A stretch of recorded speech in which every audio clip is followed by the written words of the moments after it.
Walking pneumonia అంటే patient నడుచుకుంటూ నీ రూమ్లోకి వస్తాడు. నార్మల్ నిమోనియాలో ఆయాసము ఎత్తుకొని రావాల్సి వస్తుంది, డల్గా ఉంటారు. ఇక్కడ పేషెంట్ స్టేబుల్గా మనం ముందట వచ్చి కూర్చుంటాం. ఇది యూజువల్గా children above 4 years 5 years 6 years దాటిన పిల్లలకే ఇది చాలా common. Nowadays I'm seeing in smaller children also, thanks to various other things. దీంట్లో ప్రాబ్లం ఏంటంటే ఇది ఇనిషియల్ గుర్తుపట్టడం చాలా కష్టం. సెకండ్, ఒకసారి గుర్తుపట్టాక ట్రీట్మెంట్ చాలా prolonged. We have to give it for 10 to 14 days. Sometimes లంగ్ని ఎంత తినేస్తుందంటే మనం హాస్పిటల్ అడ్మిట్ చేసి హై యాంటీబయాటిక్స్ పెట్టాల్సి వస్తుంది, లేదంటే చీమ్ జమ అయితే పైప్ పెట్టే చీమ్ తీయాల్సి వస్తుంది. సో ఇంత కాంప్లికేషన్ స్టేజ్ వరకు పోతుంది అనమాట.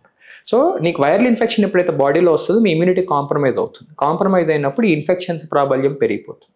యాంటీబయాటిక్స్ టూ మచ్గా వాడటం వల్ల కూడా ఏమవుతుంది, నీ ఇమ్యూనిటీ స్టిల్ ఇస్ కాంప్రమైజ్డ్. ఎందుకంటే నీ ఫ్రెండ్లీ బ్యాక్టీరియా అన్ని చచ్చిపోతాయి నీ బాడీలో. సో ఇట్ ఫైటింగ్ ఎబిలిటీ అనేది నీ బాడీలో తగ్గిపోతుంది. That's where you are prone for these diseases.